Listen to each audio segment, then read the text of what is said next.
기도하시겠습니다. 주님 감사합니다. 저희를 또 말씀 앞에 세워주시니 감사합니다. 주의 말씀을 듣고자 합니다. 주의 진리가 무엇인지, 주의 은혜가 무엇인지를 알고 또 그걸 삶으로 살아내는 저희가 될 수 있도록 축복해 주시기 소망합니다. 예수님 이름으로 기도드렸습니다. 아멘. 저희가 지금 이스라엘의 교만에 대해서 나누고 있잖아요. 그래서 잠언서 13장 10절의 말씀을 통해서 교만에 관한 주제로 7번째 시간을 나누고 있는데, 이스라엘의 교만에 대해서는 저희가 호세아서를 통해서 나누고 있고요. 그래서 제가 블로그에서 호세아서 4장에 대해서 좀 묵상을 해달라고 말씀을 드렸어요. 아마 해 주셨을 거라 믿고요. 거기 보면 1절에 이런 말씀이 있습니다. 이스라엘 자손들아, 여호와의 말씀을 들으라. 여호와께서 이 땅 주민과 논쟁하시나니, 여기서 논쟁한다라는 거는 그들과 디베이트 하겠다는 얘기가 아니죠. 하나님께서 어떻게 우리랑 디베이트를 하겠습니까? 우리 같은 주제가 하나님과 논쟁을 할 수 있는 건 아니잖아요. 여기서는 하나님께서 우리를 어큐즈 하다는 거죠. 고소하신다, 고발하신다, 나무라신다, 비방하신다, 비판하신다, 이렇게 이해하시면 여러분이 편할 것 같은데요. 그래서 왜 우리가 야곱도 하나님과 씨름했다라는 표현이 있잖아요. 하나님과 씨름했다? 하나님과 우리가 씨름할 수 있는 그러한 수준이 아니죠. 그죠? 근데 하나님과 씨름했다는 건 하나님이 그만큼 내려와서 야곱에게 하시고자 하시는 메시지가 있었다라는 거. 우리가 받아들여야지, 하나님과 우리가 마치 1대1의 관계인 것처럼 그렇게 이해하는 거는 진짜 신성모독 같아요. 어쨌든 그 땅의 주민과 논쟁하시다. 이 땅에는 진실도 없고 인애도 없고 하나님을 아는 지식도 없다. 이때 진실이라는 게 우리가 진리라고 해석하기도 하는 그 말이고요. 인애라는 말은 때로는 인자라고 해석하기도 하고 사랑으로 해석하기도 하고 또는 은혜로 해석하는 말이기도 하고 또 자비라고 해석되기도 하고 그렇습니다. 그러니까 지금 하나님께서는 그 이스라엘 백성들에게 왜 화가 나셨냐면 그들이 진실도 없대요. 그들이 진리 없대요. 그리고 그들이 사랑도 없대요. 그리고 그들이 하나님을 아는 지식도 없대요. 그러니까 다시 말하면 아무것도 없다라는 거죠. 그러면 이 말이 우리에게 도전이 되려면, 또는 우리에게 이것이 칭찬이 되려면, 또는 이것이 우리에게 질책이 되려면 진리가 뭔지를 알아야 되잖아요. 사랑이 뭔지를 알아야 되죠. 또는 하나님을 아는 지식이 뭔지를 알아야 되죠. 우리가 그 하나님 아는 지식이 뭔지를 모르고 인애가 뭔지를 모르고 진리 또는 진실이 뭔지를 모른다면 하나님께서는 네가 그것이 없다라고 말을 하는데 우리는 그것이 있다라고 우길 수도 있는 거잖아요. 그죠? 케냐에 있는 사람들은 김치가 뭔지를 모르죠. 그러면 저는 케냐에 있는 사람들의 냉장고에서 김치가 없으시네요? 라고 말을 할 텐데 그들은 김치가 뭔지를 모르니까 아니 나 김치 있어요 라고 말할 수도 있겠죠.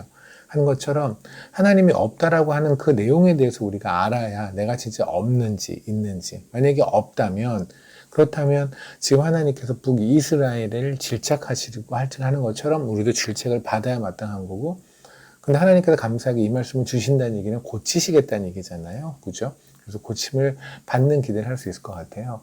그래서 진리가 무엇인지 또는 인애가 무엇인지, 사랑이 무엇인지, 자비, 은혜는 무엇인지, 그리고 하나님 아는 지식은 무엇인지에 대해서 우리가 오늘 좀 나눠보려고 합니다.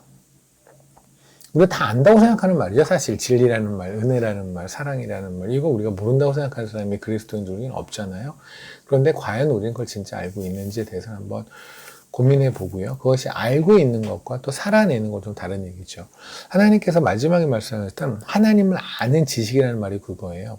하나님을 아는 지식이 우리가 하나님에 대해서라고 해서 knowing about God이라고 이해하면 안 되고요. knowing God이에요.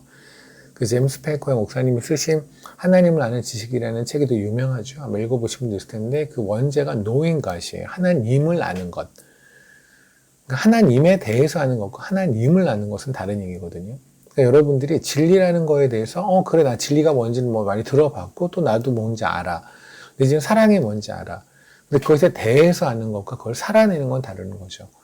그러니까 하나님 말씀하신 하나님을 아는 지식은 그러면 하나님이 진리고 하나님이 사랑이라고 한다면 그걸 내가 살아내고 있냐는 거예요. 내가 살아내지 않고 그냥 머릿속으로만 진리가 뭔지를 알고 머릿속으로만 사랑이 뭔지를 안다면 그것이 가슴으로 내려오지 않았다면 그건 하나님에 대해서 아는 거죠. 그죠? 그럼 우리 여러분 자녀들 그러잖아요. 그럼 옆집 사람은요 여러분의 자녀에 대해서 알아요. 그리고 여러분의 자녀를 알지는 못해요. 여러분의 자녀는 부모에 대해서 부모를 알아요. 부모에 대해서 아는 것이 아니라. 그죠? 하는 것처럼 우리가 하나님을 안다면 그 하나님의 성품을 그리고 하나님이 보여주신 것을 따라 살고자 할 것이고요. 만약 하나님에 대해서 한다면 그건 되게 객관적이 되는 거죠. 그냥 남남이 되는 거죠. 그냥 그 정보를 아는 거죠. 누구에 대한 정보를. 그러니까 지금 하나님께서 말씀하시는 이스라엘 사람들한테 말하는 게 너희가 하나님에 대해서는 알지 몰라. 그렇지 않아요? 그 유구한 세월 동안 이스라엘 백성들이 얼마나 하나님을 많이 공부를 했겠습니까? 하나님에 대해서 너희가 빠삭할지 모르지만 그런데 네가 하나님을 알지는 못해라는 말씀이 이걸 것 같아요. 그럼 그 얘기는 무슨 말이냐면 그들이 진리가 뭔지를 애초부터 모를 수도 있지만 또는 진리를 안다고 하지만 그것을 살아내지 못할 수도 있을 거고 그들이 애초부터 사랑의 의미를 모를 수도 있지만 또 사랑의 의미를 알더라도 사랑의 의미를 살아내진 않는 그럼 그 상태라고 한다면 그거는 하나님에 대해서 알지만 하나님을 알지는 못하는 상태겠죠. 근데 최악은 뭐냐면 하나님에 대해서도 모르고 하나님을 알지도 못하는 경우는 최악이죠. 진리도 몰라, 진리가 뭔지도 몰라, 모르니까 살아낼 것도 없어. 사랑이 뭔지도 몰라, 그러니 사랑을 살아내는 것도 없어. 그리고 또 더 무서운 거는 뭐냐면 진리도 몰라, 사랑도 몰라, 그런데 그걸 알고 싶지도 않아. 이건 최악이죠. 그죠? 그러니까 지금 현재 있는 그 이스라엘 백성들은 그 여러 단계 중에서 어느 단계에 속했는지 모르겠지만 그래도 조금 수준 있는 단계로 본다면 아까 처음에 말했던 진리가 뭔지는 알고 사랑이 뭔지 은혜가 뭔지는 알지만 살아내진 않는 그 정도로 말하면 그래도 수준이 있는 정도 수준 되는 거고 또 우리는 어떤 상태인지 모르겠습니다. 여러분들 지금 오늘 제가 굉장히 베이직에 대한 얘기를 할 거예요. 진리가 뭔지를 말씀드릴 거고 은혜, 사랑, 인애가 무엇인지를 말씀을 드릴 거예요. 그걸 여러분들이 내가 그걸 진짜 알고 있었는지 우리 다 말하잖아요. 진리를 우리 교회는 진리를 전하는 교회야. 또는 때로는 목사님들을 이렇게 약간 좀 째려보시는 분들은 우리 목사님은 진리를 전하지 않아 이렇게 째려보기도 하잖아요. 그럼 여러분들이 그렇게 뭔가를 판단하고 그러니까 분별하려면 진리가 뭔지를 알아야 되는데 진리가 뭔지를 모르는데 그냥 진리 그럴 수도 있잖아요. 그래서 먼저는 진리가 뭔지에 대해서 한번 나눠보려고 해요. 히브리어로 에미트라는 단어죠. 그 에미트라는 단어는 사실은 단어가 이 단어 자체가 그 세 가지의 단어로 이렇게 있어요. 그러니까 히브리어의 제일 앞에 있는 말과 알레프라고 하는 이제 그 히브리어 우리가 A, B, C, D 이렇게 있는 것처럼 맨 앞에 있는 거 알레프라고 하는데 알레프도 맴이라는 말과 맨 끝에 있는 타브라는 말인데 T가 끝이거든요. 그래서 맨 앞에 있는 철자와 중간에 있는 철자, 마지막에 있는 철자가 합쳐서 만든 게 에메트라는 진리라는 단어라고 해요. 그래서 사람들은 히브리 사람들은 처음과 중간과 끝, 다시 말하면 언제나 변치 않는 것. 그럼 우리가 왜 하나님을 알파요 오메가다라고 하시잖아요. 처음이다 마지막이라고 하잖아요. 그렇게 처음과 끝, 절대 변하지 않는 것을 진리라고 얘기를 합니다. 근데 그거는 누구나도 인정을 하는 거죠. 진리는 영원히 변치 않는 거라고 하잖아요. 어쨌든 그거는 이제 그 히브리어 어원에서 이스라엘 백성들, 유대인들이 말을 하는 내용이고 일단 성경에서 진리라는 단어는 또 뭐를 말씀하십니까? 되게 중요하겠죠. 창세기를 먼저 볼게요. 창세기 24장을 보면 이 에메트라는 단어가 언제 쓰이냐라는 말씀을 드리는 거예요. 창세기 24장의 48절을 보면은요. 이렇게 나옵니다. 내 주인 아브라함의 하나님 여호와께서 나를 바른 길로 인도하사 나의 주인의 동생의 딸을 그의 아들을 위하여 택하게 하셨으므로 내가 머리를 숙여 그의 경배하여 찬송하였나이다 라고 하잖아요. 그죠? 그때 바른 길로 인도했다 할 때 옳은 길, 바른 길, 이 바르다란 말이죠. 옳다라는 뜻. 이 단어가 바로 에메트예요. 영어로 표현하면 rightness죠. 옳은 것, 바른 것. 그죠? 우리 옳음, 바름이라고 말하는 게 바로 이거예요. 그러니까 일단 진리라는 건 뭐냐면 바르다는 뜻이에요. 옳다, 옳다라는 얘기죠. 또 하나의 이 진리라는 단어, 에메트라는 단어가 가지고 있는 또 하나의 의미는 무엇이냐면 이사야서를 잠깐 보시면은요. 이사야서 39장입니다. 8절이에요. 이사야서 39장 8절입니다.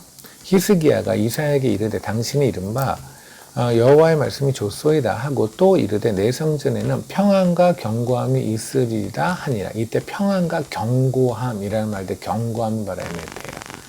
견고하다는 건 뭐예요? 변치 않는다는 거죠. 확고하다, 신실하다 이런 거죠. 영어로 하면 firmness라는 거죠. 확고하게 딱 있는 거. 그게 견고함일 거예요.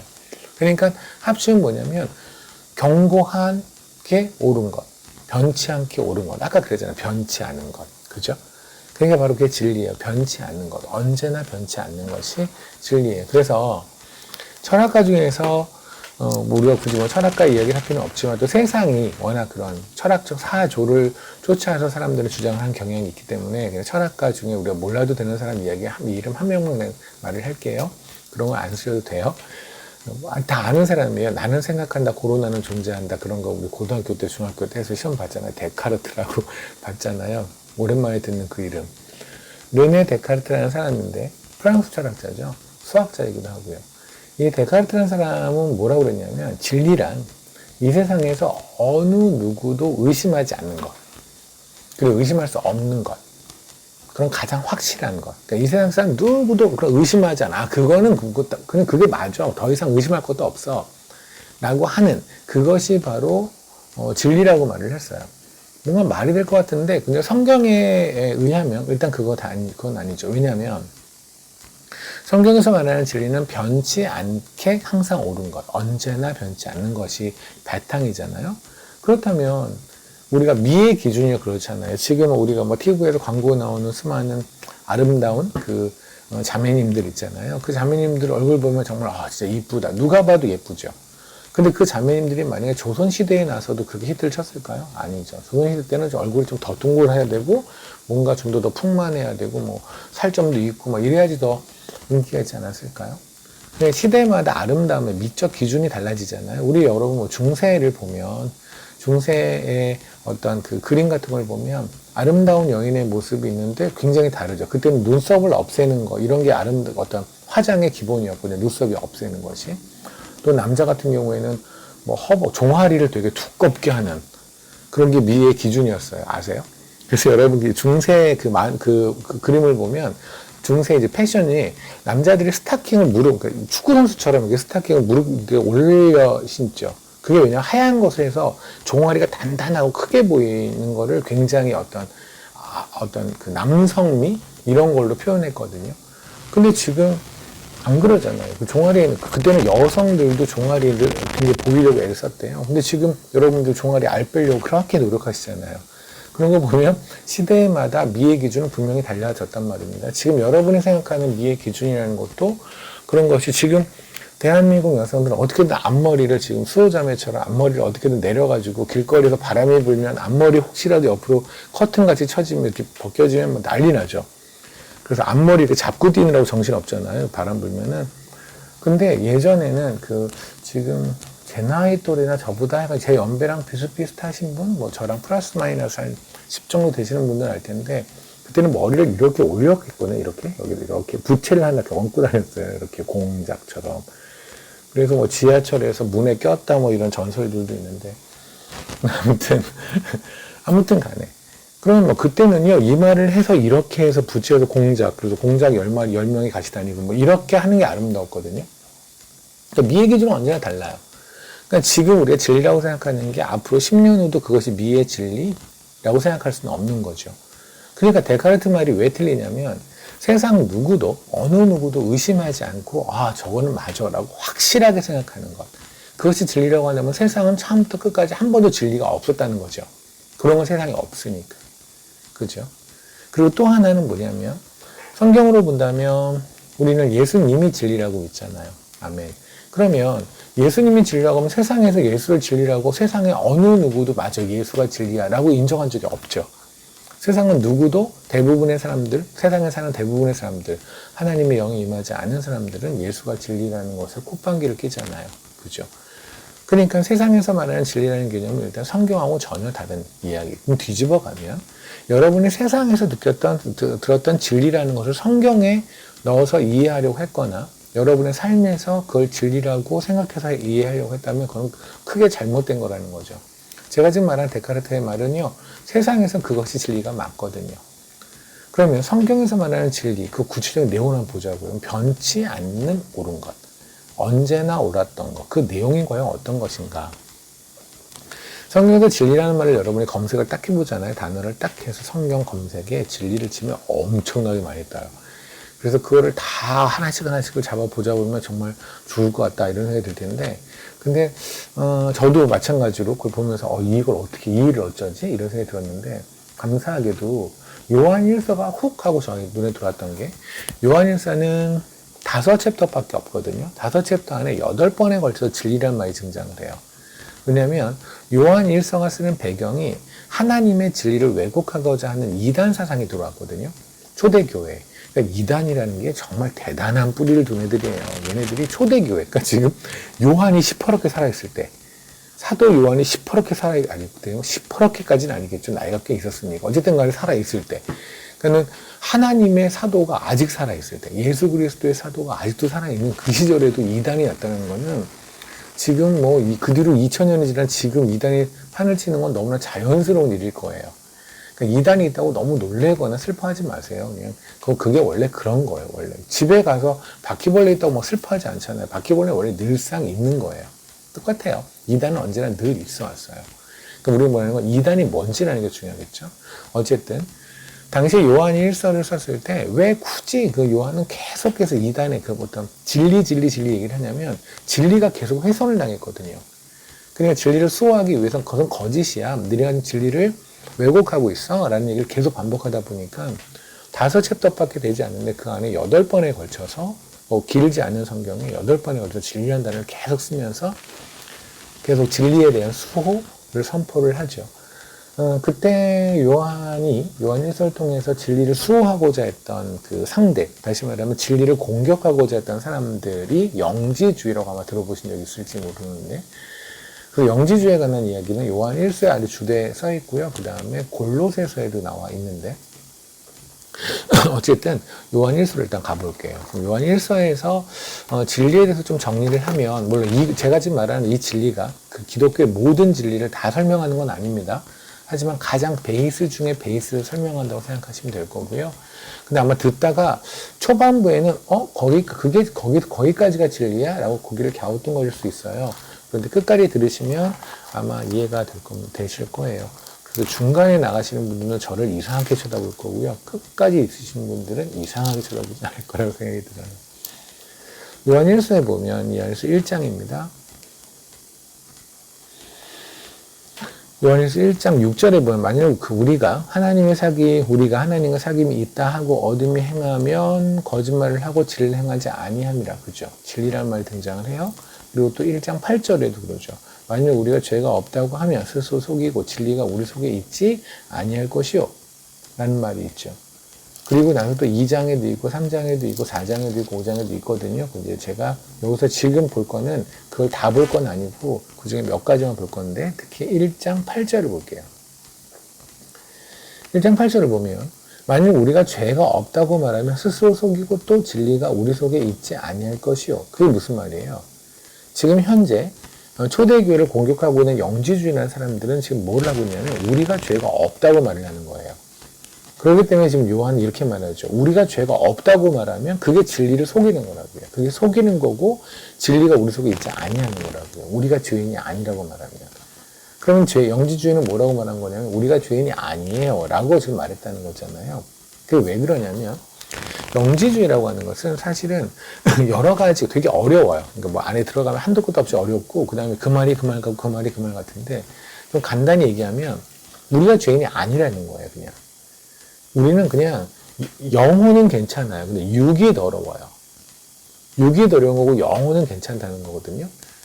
그러니까 원칙적으로 우리는 죄인이 아니에요. 그래서 우리가 지금 해야 되는 건 뭐냐? 영지주의 입장에 따르면 뭐냐면, 우리가 각성을 해야 되는 거예요. awakenings라고 하죠. 각성을 하는 거예요. 그래서 내가 무식한 거예요. 뭐가 무식하냐면 1 더하기 1을 모르거나 2 더하기 2를 모르는 그런 무식이 아니라, 내가 괜찮은 존재라는 사실을 모른다는 거예요.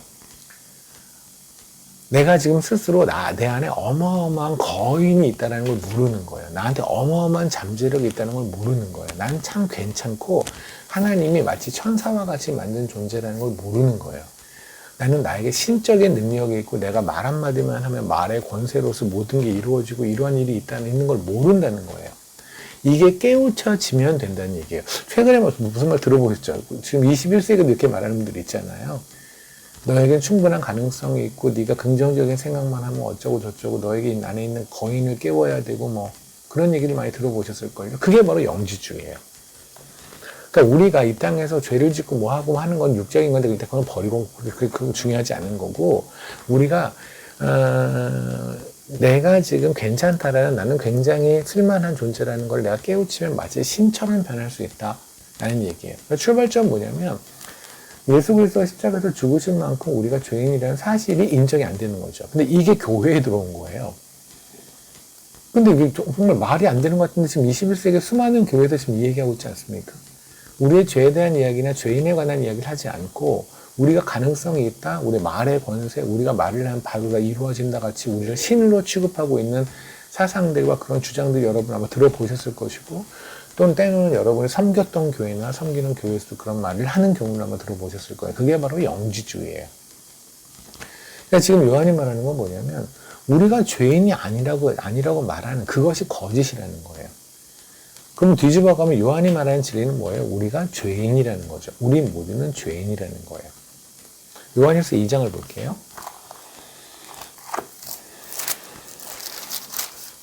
그러면 영지주의에 따르면 우리가 죄인이 아니라면 그러면 예수님이 십자가에 달려 죽으실 일도 없죠. 이유가 없잖아요. 그죠? 그럼 예수님은 근데 웃긴 건 이 영지주의를 믿는 사람들이 교회 안에 있다는 얘기는 일단 그들의 입으로 예수를 믿는다고 하는 사람들이잖아요. 그럼 예수를 믿는다는 사람들이 예수님이 이 땅에 와서 십자가에서 죽으심으로 우리의 죄의 문제를 해결했다라는 거를 말할 필요가 없는 그 사람은 말하지 않는 거잖아요. 우리 죄인이 아니니까. 그럼 예수님이 십자가에서 죽으셨다는 사실 자체가 그들에게 동의되지 않는 거잖아요. 우리의 죄 때문에. 그렇죠. 그러면 그들은 예수님을 어떻게 이해하냐면 이 땅에 진짜 육신이 되어 오셔서 우리의 육신이 되어서 우리의 죄를 짊어지고 십자가에 달려 죽으셨다가 아니라 그분은 이 땅에 육신이 돼서 오신 것 자체를 일단 인정하지 않고 그분의 영이 그러니까 하나님이란 영이 우리의 그런 어떤 잠재력을 깨우고 우리의 괜찮은 어떤 긍정의 사고를 깨우고 하는 역할이 하나님의 역할이라고 얘기를 하는 거예요. 하나님의 영의 역할이라고 하는 거예요. 이해하시겠습니까? 그러니까 그들은 뭐냐면 육체로 이 땅에 주님이 오셨다는 것 자체를 거부를 해요. 그래서 요한 1서 2장에 보면 22절 볼게요. 지금 영지주의라는 거짓말이에요. 거짓말하는 자가 누구냐? 예수께서 그리스도이심을 부인하는 자가. 그러니까 이 땅에 오신 예수가 그리스도임을 부인하는 거예요. 다시 말하면 그리스도가 이 땅에 육신을 입고 올 리가 없다는 거죠. 우리는 주님께서 이 땅에 우리의 육신을 입고 우리의 죄인이 되어서 우리의 몸이 모습이 되어서 십자가에 죽으심으로 우리가 죄의 문제가 해결됐다라는 얘기를 하는 건데 근데 우리가 죄인이라는 자체를 그들은 인정하지 않기 때문에 출발점이 다른 거죠. 그러니까 그들은 주님이 이 땅에 육신을 입고 오실 필요가 없는 거예요. 그죠? 그러니까 주님이 예수 그리스도가 존재하는 이유는 그들은 그냥 그들의 거를 깨우고 그들한테 어떤 영감을 주고 그들의 앞니를 밝혀주고 예언을 하게 하고 고난을 피하고 사고를 피하고 하는데 예수가 필요한 거죠. 그러니까 지금 21세기는 영지주의라는 말을 하진 않지만 그들이 하는 건 뭐냐면 그들에게서 예수는 어떨 때 필요하냐면 그냥 부적인 거예요. 그냥 예언해가지고 고난 어떤 사고가 있겠네요. 물가 조심하세요. 무슨 어저께 갑자기 하얀 차가 보였어요. 흰 차 나오면 일단 무조건 정지하세요. 이따구 소리 하는 거 있잖아요. 그따구 소리 하는 걸로 예수를 사용하는 거죠. 그죠? 그리고 예수님이 말씀하셨어요. 당신은 여보 아주 어마어마한 잠재력이 있다고 주님이 말씀하셨어요. 주님께 기도하세요. 그러면 주님이 당신 안에 있는 어마어마한 잠재력을 깨우실 거예요. 이런 얘기를 하는 거죠. 예수 그리스도의 존재는 이 땅에 진짜 육신이 되어서 오셔서 우리를 대신에 죽으셨다가 아니라 그건 중요하지 않은 거죠. 그러니까 21세기 영지주의자는 그걸 안 믿는다고 얘기하진 않아요. 근데 그건 맞는데 근데 그게 죽으신 이유가 뭐냐면 우리를 잘 먹고 잘 살게 하기 위해서 우리의 고난을 피하고 사고를 피하기 위해서 라고 얘기하는 걸 한다면 영지주의 얘기가 크게 다를 바가 없죠. 그죠? 이거예요. 그래서 보면 디모데 후서를 약간 보면은요.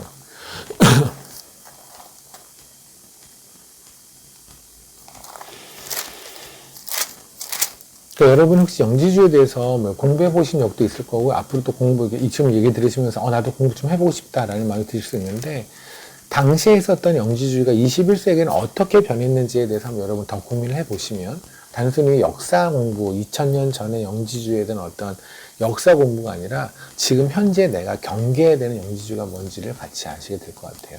그렇다면 지금 내가 혹시 따르고 있는 복음이 내가 좋아하는 설교가 혹시 이것이 그냥 영지주의인지 아닌지도 여러분이 분별이 되지 않을까 싶네요. 디모데후서 2장입니다. 18절이에요.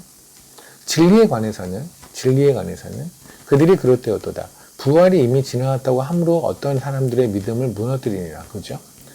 그러니까 지금 이게 디모데후서는 뭐냐면 에베소의 교회에서 있는 디모데한테 쓰는 많이 편지잖아요. 그죠? 에베소 교회가 어떤 교회예요? 바울이 3년을 넘게 사역했던 눈물과 그 눈물을 쏟아가며 밤낮으로 잠도 안 자며 그들을 가르쳤다고 사랑과 진리로 가르쳤다라고 바울이 그렇게 자부하는 교회잖아요. 예루살렘에 들어가서 나중에 포박당해서 로마로 끌려가고 바로 직전에 이때 장로들을 만나서 자기의 얘기를 했을 때 그때 그 장로들 바로 에베소의 장로들이잖아요. 그렇죠? 그러니까 다 모든 교회를 사랑하지만 또 사람인지라 바울도 분명히 조금 더 애정이 가는 교회가 있지 않았을까요? 사람이니까. 그죠?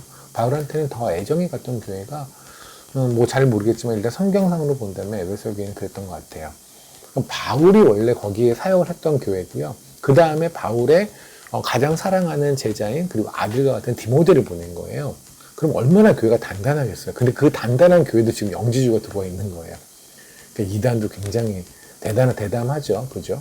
그런 교회까지 침범을 하는 걸 보면 18절을 볼게요. 진리에 관해서는 그러니까 지금 디모데 후서를 쓰는 그 에베소의 교회에 어떤 일이 벌어졌냐면 그들이 부활이 이미 지나갔다라고 말을 하는 거예요.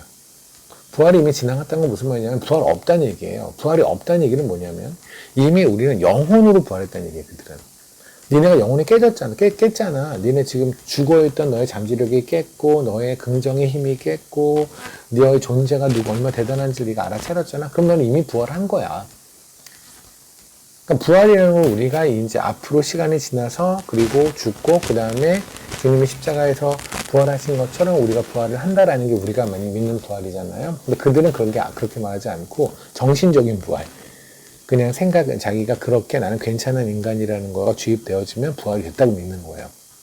이게 영지주의 사상인 거예요. 그러니까 다시 한번 생각해 보세요. 주님이 이 땅에 오신 걸 인정하지 않아요. 그럼 주님이 오신 걸 인정하지 않으면 죽으신 것도 인정하지 않는 거죠. 죽으신 걸 인정하지 않으면 십자가에서 부활하신 것도 그들한테 중요한 이슈가 아니에요. 그죠? 그럼 그들은 당연히 주님의 육신에 오신 것도 인정하지 않고 육신이 죽으신 것도 인정하지 않고 그 육신이 부활하신 것도 인정하지 않아요. 그게 영지주의예요. 이해되십니까? 근데 이 모든 일련의 사건은 왜 일어났나요? 우리가 죄인이기 때문에 일어난 거 아니에요? 맞죠? 일련의 이 모든 사건은 그러니까 만약에 우리가 죄인이라는 사실이 아니라면 주님이 이 땅에 우리의 육신을 입고 주님께서 뱀새끼가 되어서 우리 그 민수기에 있는 것처럼 녹뱀 사건처럼 그죠? 뱀새끼가 되어서 우리의 모든 죄를 짊어지고 가서 십자가에서 하나님 아버지라 부르지 못하고 하나님이라 부르며 왜 나를 버리십니까? 라고 해도 죽으실 이유가 없잖아요. 그러니까 모든 출발은 결국 우리가 죄인이라는 것을 출발했단 말입니다. 그러니까 진리라는 건 뭐냐면 지금 요한 1서에서 말하는 진리의 포인트는 뭐냐면 우리가 죄인이라는 사실이에요. 이해됐습니까? 그러니까 우리가 진리를 선포한다는 게 바로 이거예요. 여러분들이 진리를 선포한다는 게 뭐냐면 우리의 존재가 무엇인지를 계속해서 얘기하는 게 진리를 선포하는 거예요. 그러니까 이 얘기를 계속해서 감추거나 이야기를 안 하려고 하거나 이거는 진리를 감추는 거예요. 이해되십니까? 그러니까 사실 진리에 관한 이야기는 그런 사람이 불편하겠죠. 진리를 얘기하면. 그래서 이렇게 나오는 거예요. 요한복음에 보시면 요한복음 18장을 볼게요. 요한복음 18장에 보면 예수님께서 이제 빌라도하고 대화하시는 장면이 등장을 하거든요. 요한복음 18장 37절을 볼까요? 네. 37절 봅니다. 빌라도가 이르되 그러면 네가 왕이 아니냐? 예수께서 대답하시되 네 말과 같이 내가 왕이니라. 그죠? 근데 사실 네 말과 같이 내가 왕이니라 라고 했어요. 내가 이를 위하여 태어났으며 이를 위하여 세상에 왔나니 곧 진리에 대하여 증언하려 함이로라. 무릇 진리에 속한 자는 내 음성을 듣는다 하신다. 그러니까 진리에 속한 자라는 건 무슨 말이에요? 본인이 죄인임을 인정하는 자.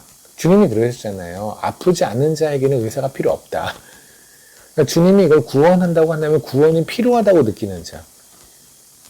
그 구원이 필요하다는 건 뭐예요? 자기의 상태가 완전 메롱이라는 거, 소망 없다라는 걸 인정하는 자. 그 인정하는 자에게 예수님이 예수님이 되는 거잖아요. 그렇지 않는 사람한테는 예수님이 예수님 되지 않잖아요. 우리 성탄절 지켰잖아요. 얼마나 성탄절에 우리는 그 성탄절을 보면 우리 성탄절 뭐 사경에도 하고 그랬지만 성탄절에 보면 얼마나 기쁜데 얼마나 슬퍼요. 그죠? 우리 같은 것들 때문에 하늘에서 하나님께서 하늘에 하나님의 배를 갈라서 이 땅에 오신 거잖아요. 그죠? 얼마나 슬픈 일이에요. 너무 기쁘지만 너무 슬픈 일. 정말 절절한 이야기 아닙니까? 그러니까 예수님께서 우리가 좀 죄인이라는 걸 인정하는 것을 했을 때 예수님은 그 성탄절이 성탄절로 제대로 보이는 거지. 안 그러면 그냥 그날은 그냥 하루 노는 날인 거잖아요. 맞죠? 그랬어요? 그랬을 때 38절에 뭐예요? 빌라도가 이르되 진리가 무엇이라 하더냐? 진리가 뭐니? 라고 물어봤어요. 그렇죠? 여기서 끝났는데 이 대화는. 여태까지 주님은 진리를 뭐라고 그랬어요? 진리는 니네가 그 모양이고 그리고 하나님은 이 모양이라는 거예요. 하나님은 이런 분이고 그리고 너희는 그런 존재라는 거예요. 예수님이 십자가에서 죽으신 이유가 뭡니까? 진리를 말했기 때문에. 진리가 뭔데요? 그 모든 사람들에게 너희가 다 죄인이라고 말을 했거든요. 이게 끔찍하게 듣기 싫은 얘기잖아요. 바리새인은 자기네들이 의인이라고 생각했거든요.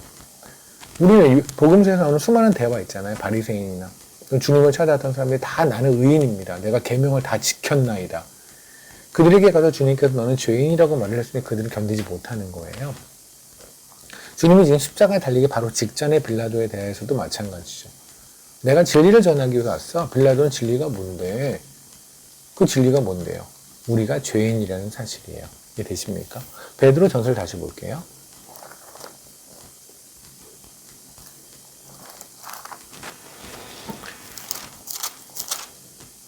베드로전서 1장에를 보면 21절부터 볼게요. 너희가 그를 죽은 자 가운데 살리시고 너희는 그를 죽은 자 가운데 살리시고 영광을 주신 하나님을 그리스도로 말미암아 믿는 자니 너희 믿음과 소망이 하나님께 있게 하였느니라. 우리에겐 소망이 없다고요. 소망은 하나님에게만 있다고요. 그러니까 우리에게 가능성이 있다면 예수님이 죽으실 필요가 없는 거죠. 1의 가능성도 있다면 주님이 굳이 죽으실 필요는 없잖아요. 맞죠? 왜 제가 갑상선이 안 좋다는 거 여러분이 다 아시는데 누가 저한테 그러더라고요. 갑상선 그냥 없애세요. 없애버리고 그냥 약 하나씩 먹으면 돼요. 그러시더라고요. 근데 저도 이제 갑상선 많이 제거하신 분들 얘기를 들어서 그럼 그게 한가치인가? 한가치란 말이 전라도 사투리인가요? 그러니까 저희 집에서는 그런 말 쓰는데 그게 한가치인가? 그래서 의사한테 물어봤었어요. 제가 한번 이거 갑상선 이거 수술해서 없애버리면 안 돼요. 그때 선생님이 그러시더라고요. 굳이 있는 걸 없앨 필요는 없어요. 그냥 조금 고쳐서 쓸 수 있으면 고쳐 쓰는 게 나아요. 그런 거잖아요. 우리가 만약에 우리 삶이 고쳐서 쓸 수 있는 정도라면 주님이 죽으실 필요는 없다고요. 그렇잖아요. 주님이 죽으실 건 뭐냐면 우리가 고쳐 쓸 수 없는 존재라는 거예요. 그러니까 우리는 완전히 그냥 소망의 0, 제로, 마이너스라는 거죠. 그러니까 이 말이잖아요. 지금 21절에. 너희에게 소망은 하나님밖에 없다고요. 그죠? 너희 믿음과 소망이 하나님에게 있게 하셨느니라. 22절. 그러나 진리를 순종함으로써. 그 진리는 뭐예요? 하나님에게만 소망이 있다라는 것. 맞죠? 그 진리를 순종한다면 그렇게 되면 어떻게 보면 형제를 사랑하게 된다는 얘기예요. 그러니까 제가 이제 말이 이제 계속 다음 장 넘어가는데 진리라는 걸 여러분이 아시면 그럼 진리가 우리 주제 파악이 되잖아요. 그죠? 우리 주제 파악이 되고 하나님이 어떤 분인지 아는 거죠. 하나님에게 소망이 있고 그리고 우리에게 소망이 없다. 그런데 우리가 그 하나님으로 인해서 우리가 살아났다잖아요. 맞죠? 그럼 이 진리를 아는 사람이 절대 할 수 없는 행동, 할 수밖에 없는 생각이 뭐냐면 형제를 사랑하는 거예요. 이들은 형제를 미워할 수가 없다가 하는. 그러니까 형제를 비방하거나 내가 너보다 나아. 너는 왜 이렇게 못나니? 라고 할 수 없다라는 거죠. 왜냐하면 얘나 나나 똑같이 소망 없는 인간이니까. 그래서 진리를 네가 어겼다, 진리를 따르지 않았다라고 바울이 아주 신랄하게 비판하는 장면이 한번 성경에 등장하는데 그게 어디냐면 갈라디아서예요.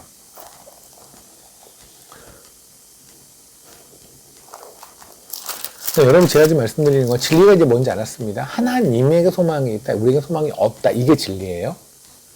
그러면 이 진리를 안 사람은 우리는 어떻게 살아야 되냐는 거예요. 근데 그걸 머리로 말하면 우리는 그러지 않으면 맨날 기도하면서 저는 배설물과 같아요. 저는 벌레만도 못해요. 라고 하지만 눈 뜨고 나서는 나는 이 벌레보다 나은 벌레 같거든요. 김집사라는 벌레보다 내가 조금 나은 벌레 같거든요. 쟤는 다리가 8개는 나는 다리가 4개쯤 되는 벌레 같거든요. 그죠? 쟤는 냉장고 뒤에 사는 거고 나는 침대 밑에 사는 거거든요. 그러니까 기도할 때까지는 진리로 기도를 하는 것 같아요. 설교할 때도 진리로 하는 것 같아요. 그런데 삶으로는 내가 얘보단 낫다고 생각하는 거예요. 계속. 이게 진리를 살아내지 못하는 거란 말입니다. 이해되십니까? 그러니까 기도했을 때 내지는 말씀을 전했을 때 진리를 전했다면 그다음에 내가 저 사람과 내가 다 차이가 없는 거. 여러분이 집에 있는 바퀴벌레 보면서 쟤는 그래도 곱다 이런 좀 일해본 적 없잖아요. 하나님 보시기에 바퀴벌레는 다 그놈들이에요. 근데 왜 나는 좀 더 나은 바퀴벌레라고 착각을 할까요? 그게 어떤 게 등장하냐면 갈라디아서 2장에 등장을 합니다. 11절을 볼게요. 제가 읽을게요. 11절부터 14절까지인데 제가 원래 이렇게 긴 본문은 아니는데 읽을게요.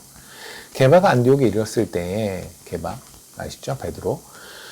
베드로가 안디옥에 이르렀을 때 팽망받을 일이 있기로 내가 그를 대면에 책망하였노라. 지금 바울도 대단한 거예요. 베드로가 누굽니까? 초대교회 이 목사님 아닙니까? 그죠? 모든 사도들의 왕이라는 표현 좀 짱이잖아요. 그죠? 사도 중에 사도. 근데 바울은 어찌 보면 날라온 사도잖아요. 아직 그러니까 정확하게 말하면 사람들이 너 사도증 있어? 뭐 이러는 거. 너 신학교 졸업했어? 너 평신도 선교사 아니야? 뭐 이런 사람이잖아요. 근데 갑자기 이 베드로가 지금 베드로한테 바울이 지금 신랄하게 비판을 근데 그것도 써요. 내가 그를 책망하였다. 참 주 하나님도 대단하신 것 같아요. 12절. 야고보에게서 온 어떤 이들이 이르기 전에 게바가 이방인을 함께 먹다가 그들이 오매 그가 할례자들을 두려워하여 떠나 물러가매. 그러니까 이방인들이 있었던 거예요. 이방인들이 같이 막 있는데 갑자기 유대인들이 다 온 거예요. 그러니까 나 이 사람들이랑 안 친했어요 라고 하는 것처럼 이렇게 했다는 거예요. 쭈뼛쭈뼛 했다는 거예요. 14. 남은 유대인들도 그들같이 외식하면 유대인들 다른 유대인들 베드로랑 같이 있는 유대인들도 이방인들이랑 같이 막 얘기하다가 갑자기 사람들이 니네 뭐 이방인이라고 얘기했어? 이런 얘기를 들을까봐 막 안 했다는 얘기예요. 이렇게. 바나바도 그들의 외식에 유혹되느니라. 그러니까 바나바까지 이렇게 말렸다는 얘기예요. 14. 그러므로 나는 그들이 복음의 진리에 따라 바르게 행하지 아니함을 보고 보십니까? 지금 바울은 뭐냐면 게바의 행동, 베드로의 행동을 보며 바나바 포함 그들의 행동을 보면서 그들이 진리를 어겼다고 말하는 거예요. 진리에 따라 행동하지 않았다고 보는 거예요. 그럼 우리가 보통 알고 있는 진리에 따른 행동은 뭐 지금 말한 것도 없잖아요. 우리는 진리의 어떤 말로 생각하잖아요. 진리를 말. 그러니까 만약에 베드로와 또는 바나바가 뭔가 설교를 뭐 번영신앙을 말했다거나 뭐 장풍 쏘는 얘기를 했다거나 뭐 이랬으면 진리를 왜곡했어 라고 할 텐데 지금 아무 말도 안 했어요. 보여준 모든 행동을 다 종합하면 뭐냐면 이방인들이랑 밥을 같이 먹다가 유대인들이 오니까 나 이방인들이랑 안 친했어 라고 하면서 그냥 좀 그 자리를 이렇게 했고 나는 이방인들이랑 원래 안 친해 이렇게. 왜냐하면 그 유대인들이 이방인들을 별로 안 좋아할 테니까. 그것밖에 행동하지 않았어요. 그런데 바울은 뭐랬냐면 그들이 복음의 진리를 따라 바르게 행하지 아니했대요. 다시 말하면 진리를 어겼다는 거예요. 그래서 모든 자 앞에서 게바에게 이르되 네가 유대인으로서 이방인을 따르고 유대인답게 살지 아니하면서 어찌하여 억지로 이방인을 유대인답게 살려 하냐. 무슨 말이냐면 너 여태까지 뭐라고 그랬어? 네가 여태까지 진리를 뭐라고 그랬니? 유대인이나 이방인이나 똑같이 예수 그리스도의 십자가 앞에 똑같다고 그러지 않았어? 다 죄인이라고 그러지 않았어? 근데 왜 갑자기 이방인은 더 죄인 취급해? 유대인은 덜 죄인 취급해? 네 여태까지 말했던 거랑 다르잖아. 이 얘기예요. 이게 진리를 살아내지 않는 거란 말입니다. 이게 되십니까? 그러니까 진리는 뭐냐면 하나님의 하나님 되심을 전하고 그리고 우리의 우리됨을 전하는 거예요. 이게 진리예요. 그런데 진리를 살아내는 건 뭐냐면 아까 우리 베드로서처럼 소망이 하나님밖에 없기에 우리는 어차피 소망 없는 다 바퀴벌레들이니까 바퀴벌레 ABC들끼리 윤기 있는 바퀴벌레, 피부가 거친 바퀴벌레 이렇게 놀지 말고 나 바퀴벌레 생활 20년 했고 넌 바퀴벌레 10년 했다 이런 거 하지 말고 다 똑같은 인간인 거 인정하고 서로 형제를 사랑하라고 했잖아요. 그죠? 뜨겁게 사랑하라 라고 했잖아요. 그거. 그러니까 혹시 여러분의 지금 우리의 마음속에 나는 쟤보단 난 것 같아 라는 생각이 계속 들고 있다면 그러니까 저는 그 얘기가 아니에요. 그들에게 복음을 전해야 돼, 진리를 전해야 되라는 마음이 있는 거가 잘못된 얘기 아니에요. 그건 전해야죠. 그죠? 제가 지금 말하는 건 뭐냐면 그들이 모르는 걸 알려주는 거예요. 알려주는 그런 것이 아니라 그들의 행동이나 그들의 삶에서 그대가 그동안 낫다고 생각하는 거. 우리 마찬가지 아닙니까? 우리가 언제부터 진리 알았어요? 우리가 언제부터 진리 알았나요? 근데 마치 100년 전부터 진리 알았던 것 마냥 그렇게 진리를 모르는 사람들을 비난하고 낮게 보고 또는 누군가가 무슨 행동 하나 하면 그렇게 그들을 신뢰하고 비판하고, 그죠? 지금도 나는 그들보다 낫다고 생각하니까 비판하는 거 아닙니까? 우리가 누구의 뒷담을 하는 이유가 뭐예요? 내가 그들보다 낫다고 생각하니까 뒷담을 하겠죠. 그죠? 그러니까 이게 지금 진리를 모르는 자란 말입니다. 우리는 전부 다 소망이 하나님밖에 없어요. 나에겐 소망이 없어요. 고로 이 하나님밖에 소망이 없는, 그냥 정말 소망 없는 존재임을 인정하고, 만약에 누군가가 내 눈앞에 벗어나는 행동을 했다. 그러면 그를 미워할 것이 아니라, 그러니 당신 십자가 필요하죠. 그 당신을 보면서 미움이 생기는 제가 봐도 십자가 필요하네요. 하면 같이 또 더 사랑하고 더 십자가 앞으로 나가려고 애쓰는 게 우리가 해야 될 일이지. 너는 이방인이고 난 유대인이야. 하는 예수 그리스도는 나를 위해서는 최선을 다해 죽으실 필요는 없어. 나는 괜찮은 존재니까. 그렇게 생각할 수 없는 거잖아요. 그죠?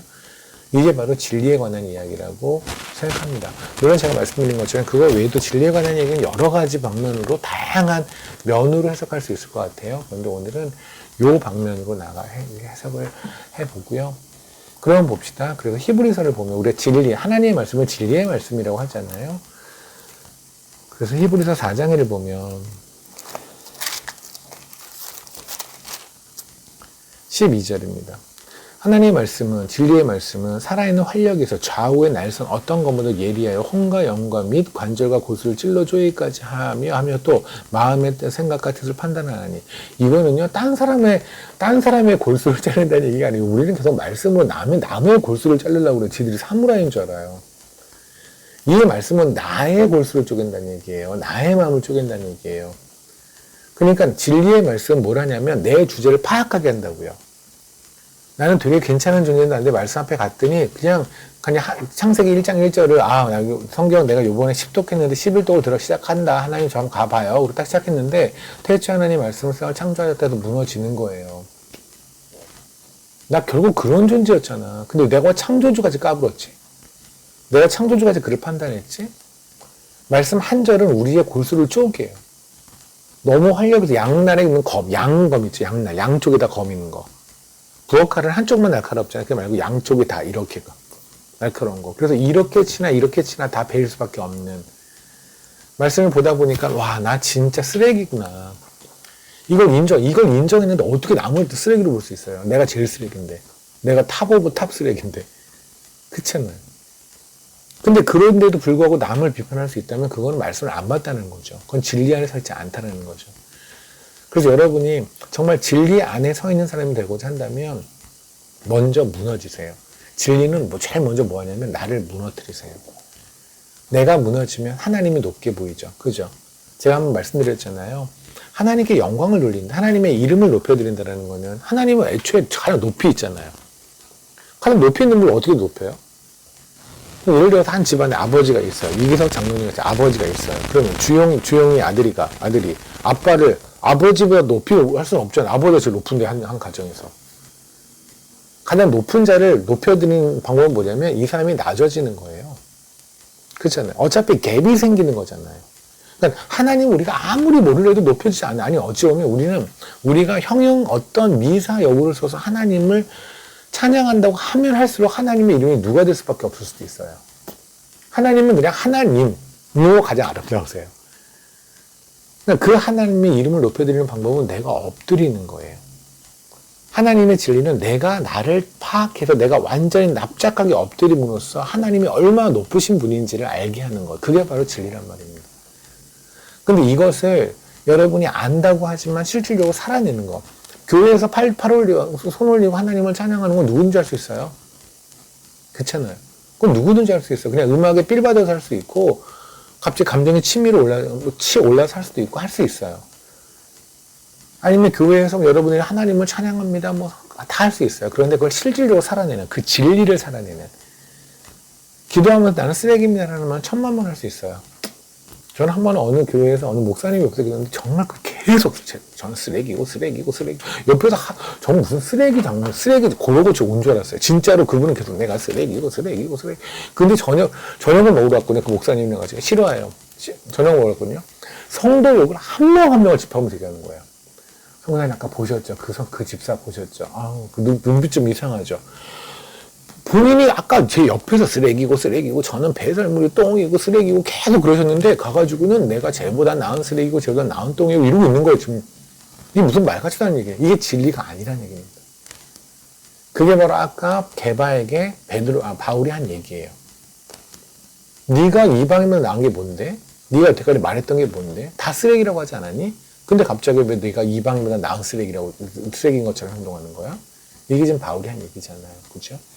진리 안에서 자유한다는 얘기는 다른 얘기가 아니죠. 진리 안에서 자유한다는 얘기는 내가 완전히 소망이 없다는 걸 인정했을 때, 하나님에게 완전한 소망이 있다고 인정했을 때 그 안정감이에요. 그러지 애기들 있잖아요. 애기들은 되게 안정을 누려요. 왜요? 자기한테 소망이 없으니까. 그럼 옆에 부모가 있으면 그냥 부모가 다 해주잖아요. 그러니까 안정을 누리는 거예요. 그러니까 얘네들이 보면 엄마가 옆에 딱 있으면 괜찮아요, 이제. 엄마가 사라지면 자기는 불안해요. 엄마 있으면 안정이에요. 근데 얘네 좀 크잖아요. 그럼 엄마가 있어도, 그럼 지한테 소망이 있다고 생각하거든요. 엄마가 옷 입혀주면 그때부터, 아니야, 싫어, 내가 입을래. 요때부터 지들이 소망을 발견하기 시작하면 인생 꼬이는 거예요. 그 진리가 자유한 건 뭐냐면 하나님에게만 소망이 있고 나에겐 소망이 없습니다를 고백할 때 진리 안에서 자유한단 말입니다. 그걸 삶으로 보여주시는 건 뭐냐면 여러분의 삶에서 가장 정말 저 인간은 좀 안 봤으면 좋겠다. 정말 하나님 저 인간을 안 보는 휴가를 한 2주만 주시면 안 돼요. 한 2달만 주시면 안 돼요. 그 사람 있잖아요. 그 사람하고 밀착해도 동행하세요. 밀착하며 동행하며 그러면 내가 하나님이 주신 진리 안에 살고 있다는 걸 한번 하나님 앞에 드러내 보세요. 그리고 하나님이 진리로 자유하게 하시는 걸 경험해 보세요. 이 말씀이 내 말씀만 끝나지 않기를 소망합니다. 아멘. 아멘. 하는 자는 입 모양 다 보여요. 네, 그러면 그 다음 거 할게요. 그런데 에메트라는 이 단어 있잖아요. 에메트라는 아까 우리가 그 진리라는 단어 있잖아요. 이 단어 어원이 뭐냐면 아만이라는 단어예요. 이 아만이라는 단어가 뭐에서 오냐면 아멘하고 같은 단어예요. 그러니까 아까 말했지만 진리라는 말은 그러면 아멘이란 말 있죠. 우리 아멘 그렇습니다 하는 거 있잖아요. 그 단어로 가는 건데 이 아만이라는 단어 있죠. 아멘과 같은 어원에 속하는 아만이라는 단어는 뭐냐면 믿다라는 뜻이에요. 뭘 믿다. 창세기를 잠깐 보실래요? 진리에 대해서 이제 이것만 하고 다 이것을 정리하겠습니다. 창세기 45장을 보면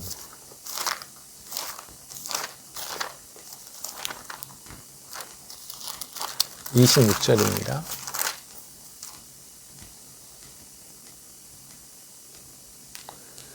알리어 이르되 요셉이 지금까지 살아 있어 애굽 땅 총리가 되었더이다. 야곱이 그들의 말을 믿지 못하여. 이때 믿지 못하여라는 건 믿다라는 말이 있는 거잖아요. 이때 믿다가 아만이에요. 믿다, 믿는다, believe예요. 믿다. 그죠? 근데 이 단어가 결정적으로 쓰인 오늘 진리라는 말에 가장 적합하게 쓰인 경우가 하나 있는데 이게 창세기 15장인데요. 창세기 15장을 보시면 6절을 볼게요. 우리가 횃불 언약 나오는 그 부분인데요. 거기 보면 6절에 아브라함이 여호와를 믿으니 여호와께서 이를 그의 의로 여기시고, 이때 아브라함이 여호와를 믿었다가, 이때 이 믿었다가 아만이라는 말인데 이 단어가 바로 진리라는 말의 어원이라고. 이해되십니까? 그러니까 진리를 믿는다는 건 뭐를 믿는다는 거냐면 의가 하나님에게만 있는 거예요. 이해되십니까? 소망이 하나님에게만 있는 거. 그게 진리라고 아까 말씀드리는 거예요. 그럼 오늘 진리라는 말에 그냥 결정적으로 그냥 결론부에 속하는 것이 이 말이라고 생각하시면 돼요. 진리의 결론부에 속하는 것은 무엇이냐면 하나님에게만 의가 있다. 하나님에게만 소망이 있다. 하나님에게만 희망이 있다. 그러면 우리에게 아무것도 없다.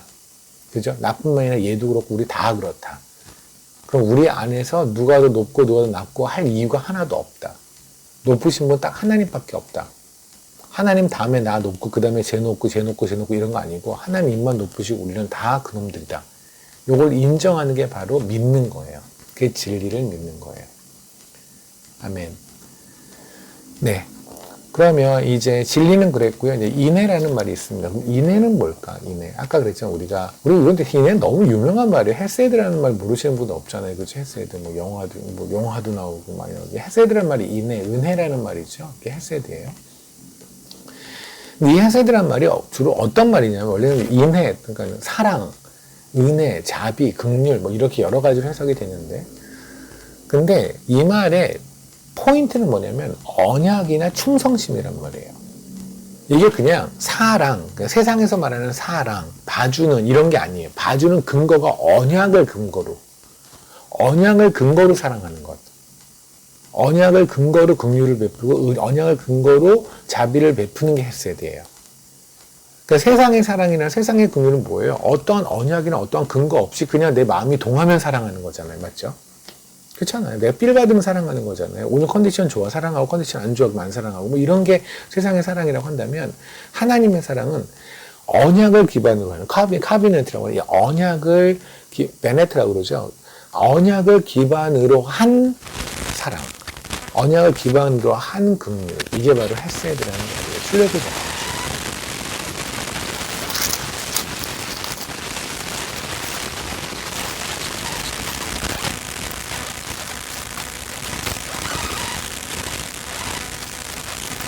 오늘 혹시 처음 들어오신 분이 있다면 되게 어렵다 이 사경에는 다시는 못 들어오겠다 그러실 수 있는데 오늘만 어려워요.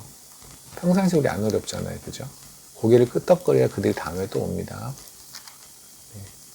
제가 말을 하는데 늘 어려웠으면서 이런 얼굴 하면은 제가 뭐가 되겠어요. 출애굽기 20장을 볼게요. 6절을 보겠습니다. 나를 사랑하고 내 계명을 지키는 자에게는 천대까지 은혜를 베푸느니라. 은혜를 베푸는 이게 했어야 돼요. 그죠? 하나님의 은혜를 베푸는 거예요. 은혜를 베풀다. 근데 은혜를 베푸는 기준이 있는데 신명기를 볼게요. 신명기 7장입니다.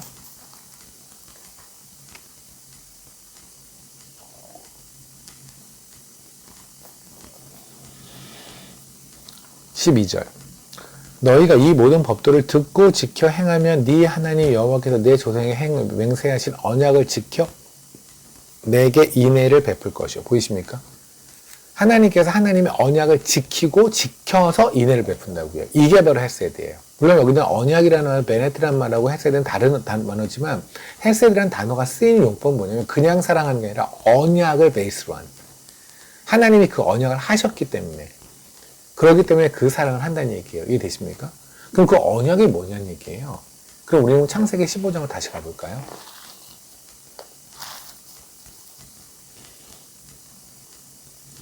창세기 15장에를 보면 하나님께서 횃불 언약을 하시는 장면이 나오죠. 그죠? 쪼갠 고개 사이로 혼자 횃불이 되어 지나가시는 이야기가 있는 게 횃불 언약이잖아요. 그죠? 이거 왜 하셨어요? 왜 하셨냐면 하나님께서 우리를 창조하신 이유가 우리에게 예배를 받기 위함이라고 그랬잖아요. 그죠? 근데 우리에게 예배를 받으려면 우리가 죄인의 신분이면 안 되잖아요. 그럼 하나님 우리를 의인의 신분으로 바꿔야 우리에게 예배를 받을 수 있죠. 죄의 냄새를 없애줘야. 그게 우리하고는 한 번도 상의해 본 적 없는 창조 전에 하나님이 그냥 결정하신 내용이에요. 맞죠? 세 분 하나님이 결정하신 내용이에요. 그게 바로 언약이에요. 그러니까 이 언약이 왜 유효하냐면 우리하고 손가락을 걸지 않아서 유효해요. 하나님이 그냥 스스로 결정하셨기에 그 언약은 유효해요. 이게 바로 횃불 언약이에요. 그래서 횃불 언약에 보면 아브라함을 재워버리죠. 거기에 보면 12절에 해 질 때 아브라함이 깊은 잠에 임하고, 그죠? 사실 해 질 역인데 아브라함이 해 질 역이면 너무 초저녁인데 우리 어머니가 이렇게 해 질 때가 되면 이렇게 초저녁 잠이 많으셨는데 아브라함이 초저녁 잠이 많았다는 그게 아니라면 하나님이 재우신 거거든요. 왜냐면 하나님이 아브라함을 재우신 이유는 딱 하나 같아요. 제 생각에는. 하나님이 지금 혼자 언약을 하셔야 돼요. 그잖아요. 혼자 언약을 하셔야 되는데 오늘 그러잖아요.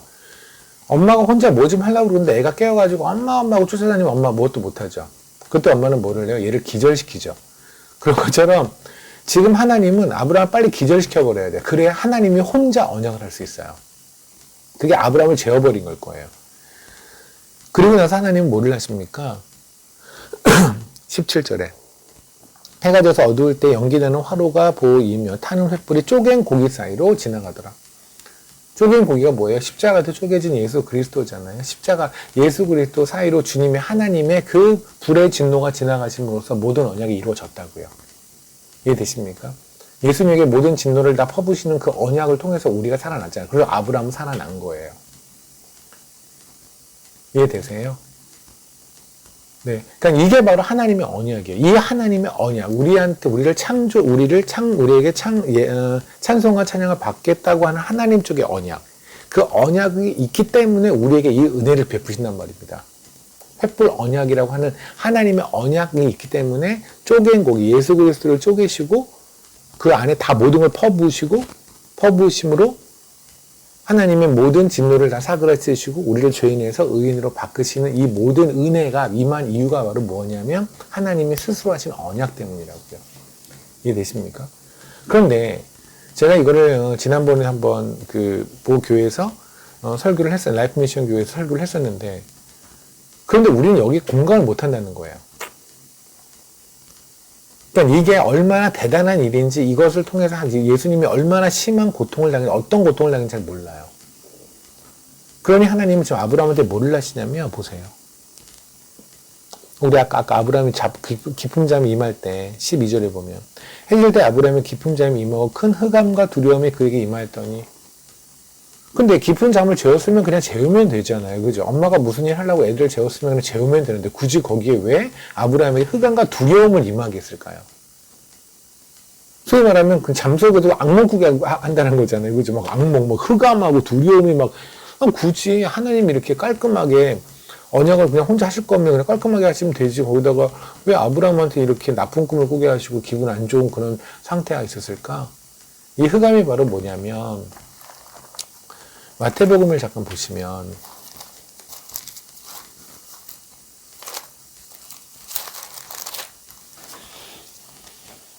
45절이에요. 27장입니다. 마태복음 27장의 45절이면 예수님께서 이제 십자가에 달리셔서 3시간이 지난 시점이에요. 예수님이 십자가에 달려서 6시간을 있으시거든요. 6시간을 있으신 예수님께서 지금 이 말씀은 딱 이제 3시간이 있었던 그 시점이에요. 3시간 있을 때. 근데 예수님 아침 9시에 달리세요. 아침 9시에 달리시고 12시 되고 12시에서 3시가 돼서 이제 3시에 다 이루었다 그러고 죽으시는 거거든요. 3시간이 지났으니까 지금 12시인 거죠. 그럼 난 12시면 가장 빛이 가장 환할 때잖아요. 그럴 때 45절 제6시로부터 12시라는 얘기입니다. 온 땅에 어둠이 임하고 우와 가장 밝을 때잖아요. 가장 밝을 때 왜 가장 큰 어둠이 임했을까요? 흑암이 임했다고요. 아까 말했던 흑암이 바로 어둠이거든요. 왜요? 이게 우리의 상태잖아요. 그러니까 예수님은 빛이세요. 그렇죠? 빛이신 예수님이 어둠 한가운데 들어가시는 거예요. 왜? 우리가 있었던 그 자리. 우리가 원래 어떤 자리예요? 우리가 하나님이 없었던 자리잖아요. 그렇죠? 하나님이 없어지는 자리. 빛이신 하나님이 사라지는 자리. 그게 바로 우리 지옥에 가는 거잖아요. 지옥이 왜 지옥이에요? 하나님이 없으니까. 그래서 이 땅에서 여러분, 나 지옥을 경험해. 내 마음이 지옥에. 이건 마음이 괴롭다는 얘기가 아니에요. 단순히 마음이 그거는 마음이 괴로운 거야, 지옥은 뭐냐면 하나님이 없는 거. 내가 지금 화가 났든, 아니면 내가 세상을 사랑하든, 내가 돈이 있든 돈이 없든, 하나님이 없는 게 지옥이에요. 그러니까 지금, 예수님은 하나님이시잖아요. 근데 하나님에게 하나님이 없어져요. 그게 뭐라고 그래요? 예수님이 뭐래요? 생각해 보세요. 하나님이 앞에 있어요. 아버지가 있어요. 아버지셨잖아요. 근데 본인이 죄인이 되어서 본인이 곽희문이 되었단 말입니다. 예수님이. 그러면 곽희문은 하나님을 볼 수 없는 존재죠. 하나님 얼굴을 돌리셨어요. 하나님이 사라졌어요. 그게 뭐예요? 왜 나를 버리세요? 그래서 뭐라고 그러세요? 밑에 보면. 엘리엘리 라마 사막다니 하나님 하나 어째 나를 버리시나이까. 여기 말하는 흑암이라는 건 단순히 어둠이라는 뜻이 아니라 하나님이 없어진 상태. 그러니까 예수님이 지금 느낀 건 뭐냐면 하나님이신 성자 하나님께서 성부 하나님이 완전히 얼굴을 돌려버린 상태를 경험하고 있는 거예요. 영원 전부터 영원까지 함께 계시는 그 성자 하나님과 성부 하나님이 그 성부 하나님이 얼굴을 돌리셨어요. 그걸 경험하는 게 바로 흑암에 있는 상태예요. 아브라함은 이걸 경험했어야 돼요. 왠지 아세요? 이게 바로 예수님을 공감하는 거예요. 이 공감이 있어야 예수님을 쫓아갈 수 있어요. 이 공감이 있어야 예수님을 사랑할 수 있어요. 이 공감이 있어야 예수님께 충성할 수 있어요. 아까 말했던 우리가 헤세드란 말 있잖아요. 헤세드란 말은 언약이라는 단어가 기반이라고 하는데 이 단어가 두 개가 기반을 두고 있는데 헤세드라는 단어는 하나는 언약이고요. 또 하나는 충성이라는 단어, 로열티라는 단어인데 이 충성이라는 말이 헤세드라는 단어의 기본 줄기예요. 그러니까 언약에 기반한 사랑, 언약에 기반한 은혜라고 말씀드렸고요. 또 하나는 이 언약에 기반한 사랑이 이루어지는데 또 하나의 기원은 뭐냐면 누군가의 충성이 필요했죠. 그게 뭔데요? 예수 그리스도. 그렇잖아요. 예수 그리스도께서 성부 하나님의 결정에 대한 충성심이 없었다면, 온전한 순종이 없었다면 우리에게 은혜는 임하지 않는 거잖아요. 맞죠? 그렇다면 우리가 그거를 받았다면 우리도 똑같은 반응을 해야 되는 거죠. 근데 이 반응이 하나님 쪽에서는 그냥 해라가 아니라, 강압이 아니라 우리한테 하나님을 공감하게 하시는 거예요. 예수님이 십자가에 달려있던 그 아픔, 그 고통이 단순히 십자가에 못 박히고 얼마나 아파, 그냥 여기 밑에 요만큼만 찔려도 아픈데 어머 얼마나 아플까. 그래도 고난 중간에 뭐 그런 거 하잖아요. 나도 고난에 참여한다고 해서 인터넷 끊기, 인터넷 일주일 동안, 그게 고난에 참여하는 게 아니라니까요. 하나님이 말했던 고난에 참여한 그 정도 수준이 아니라고요. 진짜 하나님이 없는 삶, 하나님이신 그분한테 하나님이 없는 삶, 성자 하나님에게 성부 하나님이 고개를 돌린 것, 그거를 아브라함이 공감을 했을 때 그 다음에 나온 게 바로 뭡니까? 15장에 일이 있었으니까 22장에 이삭을 내놓을 수 있었단 말입니다. 이해되세요? 아브라함이 이삭을 내놓을 수 있는 거는 뭐냐면 단순히 나 내놔야지가 아니에요. 하나님에 대한 공감이에요. 깊은 공감. 그분이 그 안에 있어서 느꼈던, 흑암 안에서의 그 두려움을 느꼈던, 아버지가 없는 상태의 두려움 느꼈던 거. 그게 공감이 되니. 그렇게 하셔서 나를 살렸다는 것. 물론 거기에 플러스 육체적인 고통 당연히 있겠죠. 그죠? 그 모든 걸 공감하니 아브라함이 내가 내 아들을 내가 지금 내가 있는 모든 거를 내놔도 그분의 사랑에 내가 갚을 수 없지 라는 게 되니 이삭을 데리고 올라가게 되잖아요. 그죠? 이거라고요. 이게 바로 은혜예요. 다시 말하면 이렇게 봅시다. 그럼 진리는 뭐냐면, 진리는 이거예요. 하나님은 하나님이시고 우리는 우리예요. 우리는 죄인이고, 그리고 하나님은 하나님이세요. 하나님에게만 의가 있어요. 우리에게는 의가 없어요. 그죠? 그래서 우리가 의가 되는 유일한 방법은 그냥 하나님의 의가 우리를 뒤집어줘야 돼요. 그럼 뒤집어 써버려야 돼요. 하나님 우리를 의인이라 불러주셔야 돼요. 맞죠? 이게 진리라고 한다면 이것을 이루신 게 바로 사랑이에요. 인애예요. 그러니까 이 내용의 진리라고 한다면 이 진리가 이루어져서 이제 정말 우리가 하나님의 것이 되고 우리가 의인이 되고, 이게 한 게 바로 뭐냐면 이게 사랑이에요. 그러니까 다시 말하면 분리되어 있던, 하나님과 우리의 분리되어 있던 이 사실을 알리는 게 진리라고 한다면, 그러면 이것이 이제 연합이 돼서 우리가 이렇게 하나님의 자녀가 된 것, 이게 된 본드 같은 역할을 하게 된 게 바로 인애, 그게 바로 인애 또는 사랑이라고 한단 말입니다. 이해되세요? 그렇다면 진리와 사랑은 떨어질 수가 없죠. 그렇잖아요. 진리와 사랑은 떨어지면 그건 기독교가 아니죠. 예를 들어 이런 거예요. 무슬림은 이런 거를 얘기해요. 이슬람에서 진리를 얘기하거든요. 그 진리는 뭐냐면, 알라는 언제나 깨끗해요. 알라는 전지전능해요. 우리 한 얘기랑 거의 비슷해요. 전지전능하고 그는 모르는 게 없고 그는 의롭고 막 이래요. 그리고 우리는 그런 존재들이 아니에요. 그래서 우리는 열심히 노력을 해야 돼요. 열심히 노력해서 율법 지키고 뭐하고 하면 알라가 감동해서 지성이면 감천해서 그를 구원해 준다는 거예요. 여기는 어떤 것도 없는 줄 사랑이라는 게 존재하지 않죠. 그렇잖아요. 너 따로 나 따로예요. 그냥 이런 거죠. 고층 빌딩에서 굉장히 어마어마한 집에 사는 사람이 있고, 그리고 그냥 밑에서 지하 단칸방에 사는 사람이 있어요. 이렇게 그냥 네가 노력해서, 내가 여기 있는 거 인정, 너 여기는 인정. 노력해서 쫓아와, 이거예요. 이해되십니까? 근데 기독교는 뭐냐면 하나님은 여기 계세요. 그리고 우리는 여기 있어요. 이건 도저히 만날 수 없어요. 이 극과 극은 그냥 극과 극이에요. 만날 수 없는 극과 극이에요. 그런데 이분이 한 울타리에 들어갔다고요. 한 집안이 되었다고요. 이해되십니까? 한 교회 안에서 하나님이 이들을 통해서 예배를 받고 계신다고요. 하나님이 이들 안에 들어오셨다고. 왜요? 하나님께서 하나님의 언약을 기억하시고 우리에게 은혜를 베푸셨거든요. 그 은혜를 베푸시는데 예수님이 기꺼이 충성하셨거든요. 순종하셨거든요. 그러니까 진리라는 것과 사랑이 떨어지면 안 되는 거죠. 기독교에서는. 그죠? 그런데 여기에 참 멋진 게 하나 있어요. 뭐냐면 그러면 진리라는 말과 사랑이라는 말에서 진리라고만 하면 제가 그랬잖아요. 끝까지 안 들으면 오해할 수 있다고 하는 게 바로 이거예요.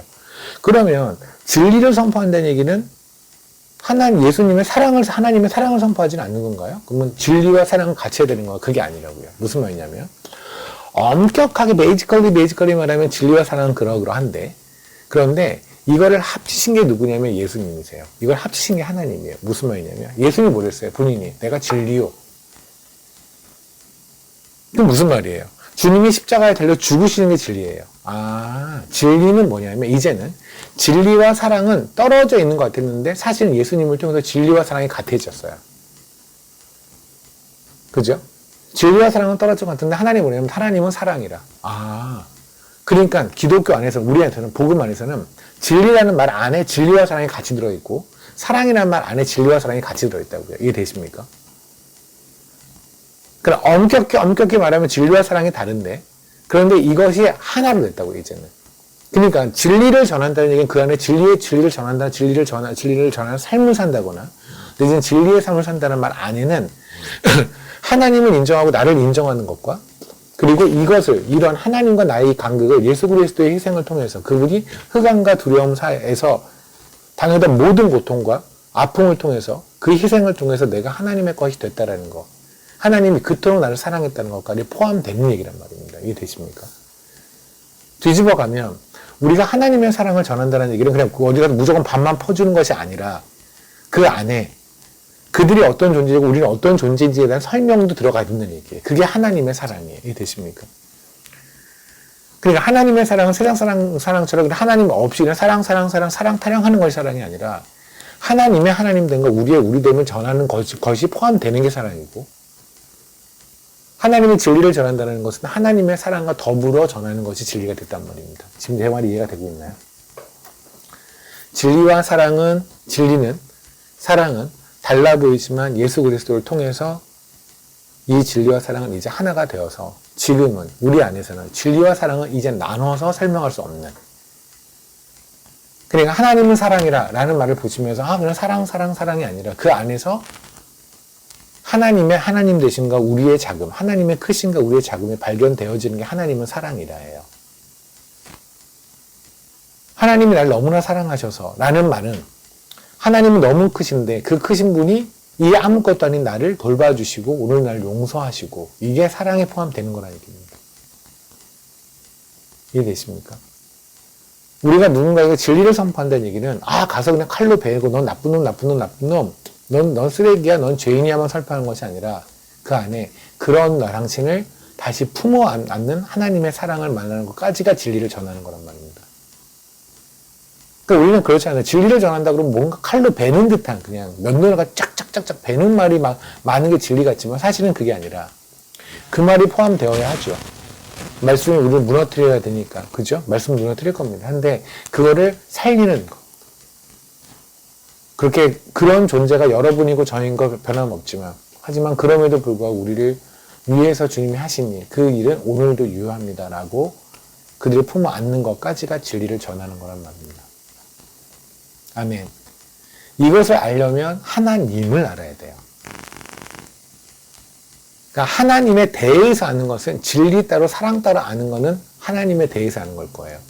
근데 하나님을 알면 이제 우리는 하나님은 진리와 사랑에 같이 계신 분이라는 걸 알기 때문에 그래서 하나님을 아는 자는 진리와 사랑 그것을 같이 하는 거죠.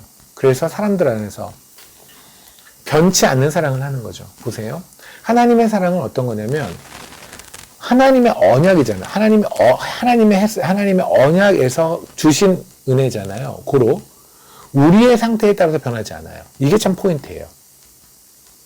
아까 제가 왜 언약을 기반으로 한 은혜라는 말을 왜 제가 이렇게 강조하냐면 만약에 이 사랑이 우리한테 근거를 뒀다고 한다면 예쁜 놈은 좀 더 예뻐하고 미운 놈은 더 덜 예뻐해도 되는 거잖아요. 그렇잖아요. 여러분들 뭐 자녀들도 그러잖아요. 두 명 있으면 큰 놈은 좀 더 이쁘고 작은 놈은 덜 이쁘고 뭐 이런 것도 있거든요. 자기가 낳은 자식도 그런데 그렇잖아요. 다 쓰레기 같은 죄인들인데 근데 걔네들 중에 만약에 우리들 쪽에다 근거를 두고 사랑이라고 한다면 그러면 진짜 하나님 뭐 잘해서 그냥 헌금도 잘 내고 아니 얘는 모태신앙에서 술 담배 한 번도 평생 안 해봤고 뭐 이런 놈은 좀 더 이뻐하고 그냥 뭐 저같이 그냥 40살 먹을 때까지 개차반을 살았던 애들이면 좀 더 그냥 좀 미워하고 그럴 수 있잖아요. 근거가 우리 쪽에 있으면. 근데 하나님의 사랑이 왜 사람에 따라 변하지 않고 우리의 상태에 따라 변하지 않냐면 근거를 우리 쪽에 두지 않고 하나님의 언약에 두셨거든요. 그렇게 하시기로 한 하나님의 언약. 그래서 그분의 사랑은 변치가 않는 거예요. 그러니까 아까 우리가 진리를 아는 사람은 어떤 거라고 그랬냐면 내가 쟤보다 낫다라는 생각이 가져서 안 된다고 말씀을 드렸잖아요. 하나님의 사랑을 닮아간다는 건 다른 게 아니에요. 변치 않는 거예요. 그러니까 내가 저 사람이 요번에 말을 했더니 말을 좀 들었어. 아, 그럼 나 사랑해. 근데 갑자기 2주쯤 3주 지나니까 다시 또 그 사람이 원래대로 돌아갔네? 다시 미워해. 이건 하나님의 사랑이에요. 그건 세상 사랑이에요. 하나님의 사랑은 그 언약에 근거를 하기 때문에 변치 않는다고요. 이해되십니까? 그러니까 우리의 사랑은 세상 사랑과 하나님의 사랑이 막 뒤범벅되어 있어요. 사실은. 우리가 어떤 사람을 사랑하는데 정말 그 사람이 정말 별짓을 다 해도 계속해서 사랑할 때 보면 진짜 하나님이 주신 사랑으로 사랑하는 거예요. 맞죠? 근데 이것이 세상 사람하고 뒤범벅되면 오늘은 내가 느낌 좋고 내가 삘 받고 내가 막 뭔가 좀 영적으로 괜찮으면 막 사랑해요. 미운 짓 해도. 근데 내일 가면 미운 짓 하면 다시 미워져요. 왜냐면 사랑의 근거를 하나님에 두지 않고 사랑의 근거를 저쪽에 두거든요. 사람한테 두거든요. 사랑의 근거는 하나님이 사랑의 근거를 우리 쪽에 두지 않으신 것처럼 우리도 사랑의 근거를 상대에 두지 않아야 한단 말입니다. 그들이 우리 사랑의 근거가 아니에요. 아니 나도 아침마다 그냥 마음에 안 들 때가 있는데 그 사람이 어떻게 나한테 만족을 줄 수 있겠어요. 그죠? 그래서 우리 그러잖아요. 이쁜 짓 한다고 사랑하고 미운 짓 하고 사랑 안 한다면 그게 무슨 사랑이냐고. 근데 세상은 그래. 세상은 그게 사랑이 맞아요. 근데 하나님 사랑은 그렇지 않다니까요. 그러니까 여러분이 하나님도 원하는 사랑이 뭐예요? 미운 짓, 제가 이쁜 짓 할 때만 저 사랑해주세요 라는 사랑 아니잖아요. 저 죄 짓고 미운 짓 해도 하나님 저 변함없이 사랑해주세요 라는 게 사랑이라고 한다면 우리가 보여줘야 되는 사랑도 똑같아야 된단 말입니다. 결국 뭐냐면 진리란, 다시 정리할게요. 진리란 하나님의 높으심을 인정하는 거, 나의 낮음을 인정하는 거. 그죠? 그리고 또 하나는 그러기에 같은 낮은 자끼리 도토리 키재기 하지 않는 것. 같은 낮은 자끼리 같이 손잡고 같이 위로하고 같이 사랑하며 하나님만 높이는 거, 하나님께 영광 돌리는 거 목표 살아 삼는 것. 그거 외에 다른 목표 없는 것. 그 사람이 혹시라도 뭐 실수하거나 그러면 내가 더 열심히 해서 하나님에게 영광을 돌려야죠. 그걸 손가락질하지 말고. 어차피 이 팀은 가야 될 거 아닙니까? 이 팀은 굴러가야 될 거 아닙니까? 그죠? 그럼 뭐 그 사람 좀 기다려주고 그 사람도 하나님을 높일 수 있도록 도와주는 거. 그게 진리예요. 그죠? 하나님의 사랑으로 사랑하는 건 다른 거 아니에요. 변치 않는 사랑이에요. 사랑의 근거를 그쪽에 두지 마시고 하나님 쪽에 두고 사랑하는 것. 이게 우리가 진리와 사랑의 삶을 사는 거, 진리 안에서 사랑하는 게 바로 이런 삶일 겁니다. 그죠?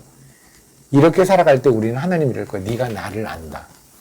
이게 바로 하나님을 아는 지식일 거예요. 물론 하나님 아는 지식은 수많은 얘기가 있겠죠. 구원론에 관한 얘기, 종말론에 관한 얘기, 성령론에 관한 얘기, 교회론에 관한 이야기, 조직신학, 여러 가지가 있겠죠.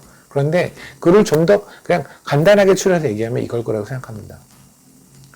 진리 안에서 사랑하는 것. 그럴 때 우리는 하나님께서 네가 나를 안다. 그것을 아까 호세아에서 말하는 것처럼 knowing God, 하나님을 아는 것이라고 말하지 않을까요? 키에르케고르라는 사람이 있어요. 들어보신 적 있나요? 오늘 이상한 얘기 좀 들어봐요. 그죠? 르네 데카르트도 갑자기 나오고. 근데 데카르트는 그냥 신학자는 아니죠. 철학자죠. 근데 키에르케고르는 신학자예요. 그냥 독실한 크리스찬이었죠. 물론 뭐 그 사람이 봤던 하나님을 향한 어떤 정의들이 다 옳다고 동의하지는 못하지만, 하지만 그가 하나님을 사랑했던 그 마음을 제가 판단할 수는 없죠. 그거는 정말 사랑했던 것 같아요. 하지만 그가 보기에는 좀 너무 이제 당대 기독교가, 뭐 지금도 저부터가 이렇게 많이 무너져 있는 그리스도인이긴 하지만, 언제나 사단이 열심히 일을 했기 때문에 교회는 언제나 무너져 있었거든요. 그때도 많이 무너져 있어서 그때 케르케고르는 이런 얘기를 했다고 그래요. 아, 요새는 그리스도인이 되기가 너무 쉽다. 그리스도인이 되기 너무 쉽고 그리스도인들의 수준이 너무 낮다. 뭐 이런 얘기를 했다고 그래요. 좀 그리스도인들이 좀 수준이 높아야 한다. 그리스도인들이 이렇게 살면서 그리스도인이라고 하는 건 아니지 않냐? 라는 얘기를 했다고 하는데 좀 거기는 동의가 안 되죠. 왜냐면 그리스도인이 되는 것은 우리가 수준이 높아서 되는 게 아니잖아요. 하나님의 수준이 높으시게 된 거지. 하나님이 완전되신 거지. 뭐 근데 어쨌든 근데 그 심정적인 동의가 되죠. 얼마나 그리스도인들이 저를 비롯해서 개차반으로 살았기에 그런 얘기가 나오는 거 심정적인 동의는 되지만 그것을 뭐 그렇게 정의하는 것도 아닌 것 같아요. 어쨌든 간에. 근데 케르케고르가 이런 말을 했대. 진리란. 그 진리를 위해서 죽기까지 할 수 있는 것이 진리라고 했대요. 그죠? 진리를 위해서, 그 진리란 무엇이냐면 그것을 위해서 죽기까지 할 수 있는 것. 그게 진리다. 되게 멋있죠. 그런데 또 한편 보면 세상에서는 신념을 가지고 진리가 아닌 걸 갖고도 목숨을 걸고 죽었잖아요. 그죠? 그렇잖아요. 뭐 민주주의라는 걸 위해서, 공산주의라는 어떤 이데올로기를 위해서 죽은 사람들이 있는 것처럼. 그죠? 그럼 이렇게 생각하면 어떨까요? 우리도 그러죠. 진리를 위해서 죽은 사람들을 굉장히 이렇게 높이잖아요. 뭐 당연히 높음을 하는 게 정상이고 존중하고 존경하는 게 정상이죠. 그런데 사실은 어떨 때는요. 죽는 것보다 사는 게 더 힘들 때가 있어요. 그죠? 진리란 이렇게 생각하면 어떨까요? 진리란 그것을 위해서 죽기까지 사는 것. 그 진리만을 위해서 죽기까지 살고 싶은 것. 끝까지 진리만을 위해서 살고 싶은 것. 그게 진리라고 한다면, 그리고 그것이 진리라고 한다면, 아까 말씀드린 것처럼 예수가 진리고 그 진리 안에는 아까 우리가 다 설명했던 진리와 사랑이라 포함되어 있다면, 지금 현재 우리가 알고 있는 진리란 과연 그만큼의 가치인가에 대해서 여러분 스스로 한번 점검해 보세요. 나에게서 진리란. 주님이 보여줬던 하나님의 그 크신 하나님 이 땅에 내려와서 그렇게 은혜를 베푸신 모든 그것들이 다 진리라고 한다면, 나한테 있어 진리는 정말 목숨을 다해서 죽기까지 살아내고 그리고 결국 그 진리를 죽을 만큼의 가치인가? 그 정도는 아닌가? 한번 여러분이 고민을 해보시면 참 좋겠다는 생각이 듭니다. 저도 한번 고민하는 삶을 살아보겠습니다. 진리와 사랑과 진리, 다른 것 같지만 매우 같고요. 그 예수 그리스도를 통해서 그것이 하나가 되었음을 믿습니다. 기도하시겠습니다. 다 같이 한번 기도했으면 좋겠는데, 우리 진리 얼마나 많이 말했나요? 그죠? 진리. 근데 우리는 과연 진리로 살았는가요? 진리에 관심이 있었나요? 진리라고 하면서, 하나님만 높다고 하면서, 사실은 내가 그렇게 높게 살지 않았나요? 사람들을 그래도 정죄하고 살지 않았나요? 분별이라는 이름으로 그들을 칼질하지 않았나요? 하나님의 사랑을 구하면서 우리는 하나님의 사랑으로 사랑할 마음은 없었던, 사랑의 근거를 하나님에게 두지 않고 그들에게 두었던, 그러지 않았나요? 우리는 진리라는 걸 말을 하면서 주님은 진리이신 예수님은 십자가에 달려 죽으시기까지 그 진리를 지키셨는데 우리는 그렇게까지 진리를 지키고 싶은 마음은 없는, 진리를 살아내고 싶은 마음은 없는 그런 존재 또 아닌가요? 그냥 간단히 말해서 진리가 우리에겐 뭘까요? 사랑이 우리에겐 뭘까요? 지금까지 뭐였을까요? 한번 여러분이 하나님에게 담담히 고백했으면 좋겠고, 또 오늘 말씀에 근거해서 하나님께 담대히 약속했으면 좋겠어요. 하나님의 도우심을 구하며, 예, 주님, 이제 그 진리 알았으니, 그 사랑 알았으니, 그에 걸맞게 진리 안에서, 사랑 안에서 살겠습니다. 하나님을 아는 자로서 살겠습니다. 하나님에 대해서 아는 자 말고 하나님을 아는 자로 살겠습니다라고 고백하면 어떨까 싶습니다. 기도하시겠습니다. 할렐루야. 주님 감사합니다. 너희가 진리도 없고 인애도 없고 하나님을 아는 지식도 없다고 하신 말씀, 어쩌면 저희 한 사람 한 사람에게 주님이 목에 찢어져라 외치는 그 음성일지도 모른다는 생각을 합니다. 진리를 안다고 하지만 진리를 살아내는 의향은 없었고, 사랑을 달라고 하지만 그 사랑을 베풀 마음은 없었고, 하나님에 대해서는 아는 것 같지만 하나님을 알 의향은 없었던 그런 저희들의 모습을 하나님 낱낱이 드러내 주신 것 같아 감사합니다. 하나님, 저희가 진리를 아는 자로서 하나님만 높이고 하나님 앞에서 다 같은 성도로서 더 사랑하며 더 뜨겁게 사랑하며 사랑의 근거를 사람에게 두지 않고 하나님에게만 두며 그렇게 사랑하는 자로 살아가겠습니다. 또 실패하겠지만 그래도 그렇게 다짐하오니 하나님 도와주시길 소망합니다. 하나님을 더 깊이 체험하기를 원하고 하나님을 더 깊이 알기를 원합니다. 하나님 저에게 하나님을 직접 알려주시길 소망합니다. 감사합니다. 예수님 이름으로 기도했습니다.